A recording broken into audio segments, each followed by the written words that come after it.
Kok? Saya mau tanya. Oh, mau tanya ya, mau tanya apa? Kenapa sih saya kok selalu gagal dalam hal percintaan gitu? Oh, gitu. Karena... Masih lanjut ya. urusan yang kemarin, masih lanjut urusan keris yang kemarin. Ya, takutnya ya, takutnya kan Mbak Inge ada sesuatu tentang keris pusaka itu. Ya.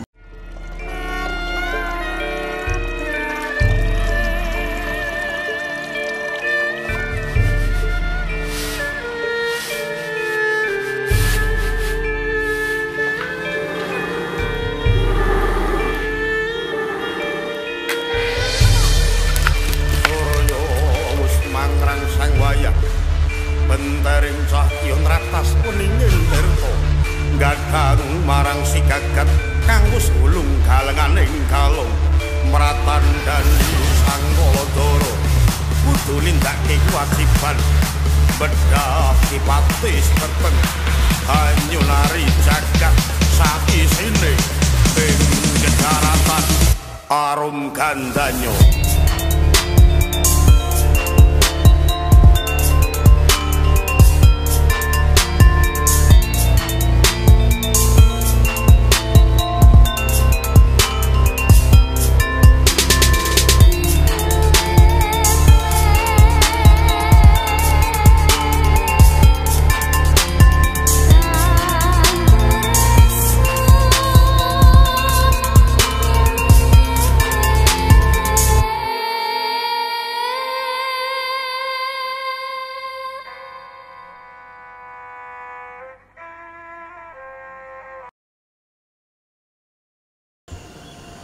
Assalamualaikum warahmatullahi wabarakatuh. Jumpa lagi guys, di sini dengan saya Lindu Aji, pecinta keris dan tosan aji serta budaya dari Jombang. Dan saya ucapkan terima kasih atas supportnya Anda semua, subscriber saya dan juga semua pendukung saya yang dari Jombang, dari Kediri, dari Tulungagung, dari Trenggalek, juga dari Jogja, Solo, dari Jakarta juga, dan dari Medan, serta yang dari luar negeri semuanya, dari Jepang, dari Korea, juga bahkan yang dari Malaysia juga, mancanegara yang lainnya. Saya ucapkan terima kasih atas dukungan dan support Anda semua. Dan saya doakan semoga Anda semua diberikan kerezekian, diberikan kesehatan dan keselamatan jasmani serta rohani Anda semua. Dan kali ini saya jumpa lagi dengan Mbak siapa Mbak? Mbak Inge. Mbak Inge, ini yang kemarin waktu saya ke daerah mana ini Mbak? Daerah mana? Pujon ya? Daerah Pujon, saya di WA oleh Mbak Inge ini yang ternyata juga subscriber saya juga dan tahu nomor WA saya dari YouTube saya, dan beliaunya kemarin telah memberi saya hibahan sebuah pusaka brojol iras, dan kemarin langsung saya cucikan Mbak. Kemarin saya rawat, langsung saya cucikan. Ya. Tapi belum tahu hasilnya seperti apa karena nyuci itu nggak bisa sehari 2 hari Mbak, agak lama, butuh proses menghilangkan karat-karatnya itu, dan juga nanti mengeluarkan pamornya itu butuh proses. Ya. Dan saat ini saya jumpa lagi dengan Mbak Ingenya ini, nggak tahu Mbak Ingenya tadi pas saya balik lagi ke Malang ke daerah Pujon, beliaunya juga WA saya, nggak tahu ada apa Mbak ini Mbak kok? Saya mau tanya. Oh, mau tanya ya, mau tanya apa? Kenapa sih saya kok selalu gagal dalam hal percintaan gitu? Oh, gitu. Masih lanjut urusan yang kemarin, ya. Masih lanjut urusan keris yang kemarin. Ya, takutnya kan Mbak Inge ada sesuatu tentang keris pusaka itu. Ya. Sebenarnya gini Mbak, kemarin kan karena saya juga terburu-buru, saya juga ada acara lain juga, jadi saya nggak bisa bercerita banyak ya. Sekarang alhamdulillah kita ketemu lagi, dan ini saya jelaskan lebih detailnya. Kalau bab pusaka itu kenapa kok Mbaknya bisa gagal dalam urusan percintaan, itu bukan karena pusaka sebenarnya. Tidak ada. Sebenarnya dalam hal ini tidak ada Mbak urusannya dengan pusaka. Karena apa? Yang jelas pusaka itu sangat membantu manusia. Karena apa? Karena di sini ada doa dari sang empu yang dimasukkan ke dalam sebuah media benda pusaka, dan empu sendiri membuat sebilah pusaka itu tidak gampang. Dia melalui proses tirakat, melalui proses melek, melalui proses batinia yang tinggi, dan itu tidak ada. Mungkin kalau saya baca sekilas, mungkin Mbak Inge sendiri ada ketidakcocokan dengan pasangannya juga, dengan pacarnya. Mungkin kalau dari saya pribadi Mbak, jenengan orangnya pendiam, pacarnya nggak tahu saya gimana pendiam apa. Kalau sama-sama pendiam jelas kurang bagus, ya kan? Kan harusnya hubungan itu balance. Jadi yang satu banyak omong, yang satu pendiam. Saling melengkapi seperti itu. Kalau menurut saya seperti itu, bukan karena apa? Jenengan punya keris atau punya pusaka terus jadi energinya menghambat ke masalah percintaan jenengan. Nah, ini mau tanya apa lagi Mbak Inge? Kan dilihat hari namanya itu kan keris udah identik dengan kata mistis. Iya. Kalau boleh tahu, apa sih kejadian mistis yang jenengan alami selama gang keris ini? Oh begitu, kejadian mistis yang nyata maksudnya ya? Yang nyata. Bukan hanya sekedar kejadian mistis yang dibuat-buat ya? Enggak, yang nyata. Itu banyak Mbak. Kalau pengalaman pribadi saya mengenai mistisnya sebuah keris itu sangat banyak. Dan dari kecil saya juga sudah senang dengan keris pusaka. Dan ada satu hal Mbak, saya itu pernah, ini cerita ya Mbak ya, sharing ya, nggak apa-apa ya. Nanti kita bahas masalah keris saya nanti aja. Ini saya dulu pernah diajak main seorang teman ke Probolinggo, ke daerah Probolinggo. Saya nggak tahu di sana mau ngapain, kita nggak tahu karena kita ke sana main. Itu kalau nggak salah saya masih umur berapa ya, pokoknya keluar sekolah STM. Dan saya di sana ke rumah saudaranya teman saya. Begitu di situ, itu saya ada sesuatu yang ganjil. Barusan duduk itu saya ada sesuatu yang ganjil. Kok baunya kayak bau orang sakit gitu Mbak. Bau nggak enak gitu. Busuk ya. Saya itu yang nggak enak sama tuan rumahnya karena kan barusan kenal. Jadi saya setiap kali itu hidung saya tutupi. Terus lama-kelamaan tuan rumahnya ngomong, ada apa Mas, kok kayaknya ada bau. Iya Bu, kayaknya saya di sini ada sesuatu bau orang sakit yang sudah lama. Tapi saya nggak tahu, ini pengalaman pribadi Mbak. Iya. Akhirnya ibunya cerita, oh iya mbaknya itu sakit keras. Loh sakit keras apa Bu? Ini sudah lama Mas, mbaknya itu koma, nggak meninggal. Susah meninggalnya. Terus dari situ saya itu nggak menjamkan mata, nggak apa. Tahu-tahu saya ada gambaran keris pusaka dua, yang satu keris, yang satu tombak. Dan saya ngomong ke ibunya, Bu, anu toh Bu, mbahnya ini apa nggak punya dua buah pusaka, yang satu tombak, yang satu keris. Lah itu Mas, mbahnya itu punya dua pusaka itu, yang katanya orang-orang pintar itu harus dibuang agar rohnya si mbahnya ini tadi nggak dihambat oleh pusaka itu tadi. Loh, kok bisa gitu Bu? Iya nggak tahu. Kok bisa menghambat sih? Nah makanya itu katanya orang-orang yang spiritualis Mbak. Saya kan bukan spiritualis. Waktu itu kan saya masih muda, masih ya barusan tamat sekolah. Akhirnya dari situ orangnya ngomong ke saya, Mas gini aja Mas, daripada saya buang percuma, monggo ini keris saya hibahkan ke sampean. Loh jangan Bu, jangan semua kok terus dikasihkan ke saya gara-gara omongan saya gini-gini. Enggak, saya cuma tanya apa mbaknya itu punya pusaka. Punya, ya ini Mas wujudnya dua. Dan ini Mas, kalau malam Jumat Legi nggak saya kasih sajian, itu gemblodak di lemarinya. Katanya lah, saya kan nggak tahu Mbak. Dan akhirnya dari situ saya terima keris itu tadi. Daripada dibuang, lebih baik saya pelihara, tak rawat. Dan selang beberapa waktu, saya setelah dikasih pusaka itu saya minta pamit pulang sama teman saya karena sudah lama di situ. Cerita ngalor ngidul kelamaan, pulang akhirnya. 10 menit dalam perjalanan itu tadi saya pulang, kan bak mobil. Saya ditelepon oleh ibunya itu tadi, yang teman saya yang ditelepon. Namanya Mas Yoyo. Yuk, mbahmu gak ono saiki. Mbahmu meninggal. Mbahnya jenengan. Enggak, mbah yang punya keris itu tadi. Iya. Akhirnya saya ketawa dalam mobil. Lupa kok bisa ya kerisnya kita bawa orangnya kok meninggal. Enggak tahu wis. Walau alam. Dan setelah nyampe rumah, keris itu saya pelihara Mbak. Saya waktu itu malam Jumat Legi. Katanya kan kalau malam Jumat Legi kalau nggak dikasih sajian bisa gemblodak. Iya, gemblodak.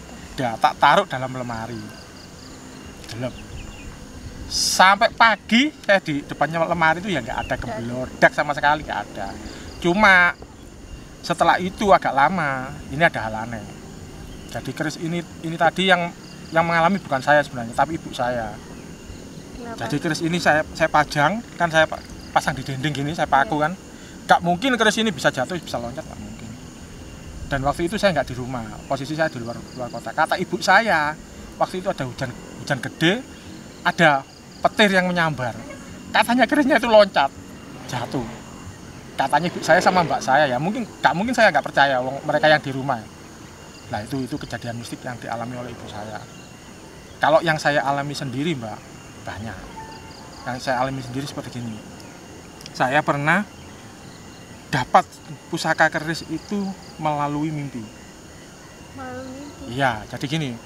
Saya waktu itu keris saya masih sedikit. Dan saya itu kepingin sekali mempunyai satu pusaka yang istimewa. Tapi ini nggak saya review ya hari ini ya. Saya kepingin banget, saya berdoa. Saya munajat, saya berdoa. Kepinginnya saya dapat pusaka yang agak lumayan. Kelasnya raja. Dan waktu itu malamnya saya dimimpiin, didatengin ya kayak ular tapi gimana ya, kayak naga. Dan akhirnya besok pagi harinya saya didatengin teman saya dan diberi satu bilah pusaka yang ada reliefnya ular. Kalau menurut saya itu Nogo Larmongo namanya mbak. Lah kok persis dengan mimpi saya, persis sekali dan nyata itu. Ya itu yang sampai sekarang saya kenang. Dan kerisnya belum bisa saya review karena keris ini bukan keris sembarangan. Dan nanti suatu saat pasti saya review buat penonton saya semua biar tahu. Dan keris Nogo Larmongo sendiri itu berlook 5. Ada reliefnya kayak sebuah naga, ada reliefnya. Dan looknya 5. Dan look 5 itu rata-rata kerisnya seorang kerajaan, Pak. Seorang raja biasanya. Dan keris look 5 itu banyak dipegang oleh putra-putra raja, termasuk rajanya sendiri. Itu keris look 5. Tapi kok bisa dapat dari mimpi itu gimana sih? Nggak tahu, saya malamnya dimimpiin, besok pagi harinya saya dikasih seperti sampean mengasih saya kemarin. Jadi sampean hibahin. Karena dia katanya tidak kuat memegang keris itu. Dan masih ada kerisnya sama saya sampai sekarang. Itu sudah pernah ditawar orang mahal. Berapa kira-kira? Sudah ditawar mahal pokoknya mbak, mahal sekali. Ratusan juta yang jelas. Ratusan juta. Dan tidak saya kasihkan karena apa? Saya kan gini mbak, itu kan pusaka hibahan. Iya. Jadi saya sendiri kepinginnya itu pusaka yang cocok dengan saya, yang agak lumayan bagus lah. Dan alhamdulillah saya dikasih. Dari petunjuk mimpi langsung menjadi kenyataan. Makanya saya belum memahalkan. Dan ini saya juga sekarang hari ini bawa 2 buah bilah pusaka mbak. Ini sekalian saya ketemu jenengan dan juga saya kepingin mereview 2 pusaka saya ini. Iya. Ini juga lumayan mbak, ini dapat dari hunting ke desa-desa, dapat dari hunting. Ini yang satu. Nah, ini petok sigar jantung. Ini hampir sama dengan pusaka sampean kemarin, belum terawat. Karena apa? Karena masih karatan mbak. Kenapa kok enggak dirawat? Ini karena yang punya sendiri tidak mau merawat keris ini. Makanya akhirnya saya mahari. Jadi belum sempat jenengan. Belum. Ini mau saya bersihkan langsung nanti kalau saya sudah ada waktu tak bersihkan, sama seperti keris sampai juga. Sudah saya rendam, saya bersihkan nanti. Ini guys, ini kalau menurut saya petok sigar jantung. Dan ini iras. Jaminan sepuh. Dan ini ada pamornya, nggak tahu ini pamornya apa ini. Kayaknya pamor ular lulut kayaknya. Ini guys. Dan ini maharnya juga cukup lumayan mbak, ini nggak murah. Keris-keris seperti ini juga keris namanya pusaka tindi. Pusaka tindi itu untuk menghalau energi pusaka-pusaka yang lain yang pusakanya sangat bagus tapi tidak terarah. Jadi ada pusaka yang seperti itu. Dan ini pusaka tindi. Dan ada lagi satu. Apa itu namanya, Pak? Yang mana? Ini. Ya, yang ini sebentar, saya buka dulu ya. Ini namanya keris buto ijo. Namanya lucu ya? Karena apa disebut buto ijo? Karena ini ada luknya 9. 1, 2, 3, 4, 5, 6, 7, 8, 9. Luk itu namanya ini Mbak, yang tidak lurus ini. Likuknya itu namanya luk. Dan ini sendiri pamornya pamor pendaringan kebak. Dan ini masih ada plastiknya Mbak. Ini kemarin baru dicuci karena apa? Karena supaya tidak terkena karat.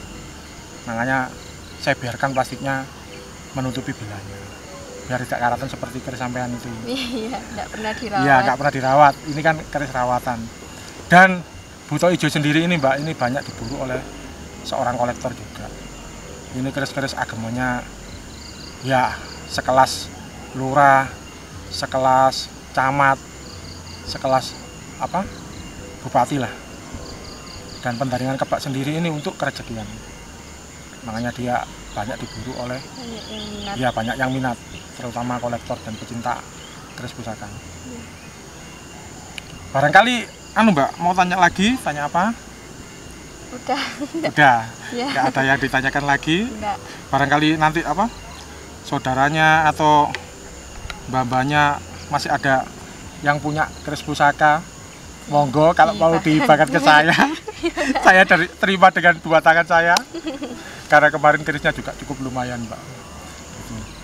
Oke, pemirsa semua, di sini ini waktunya juga sudah sore sekali, dan saya juga ada Mbak siapa namanya? Mbak Beta. Mbak siapa? Oh, saya. Iya.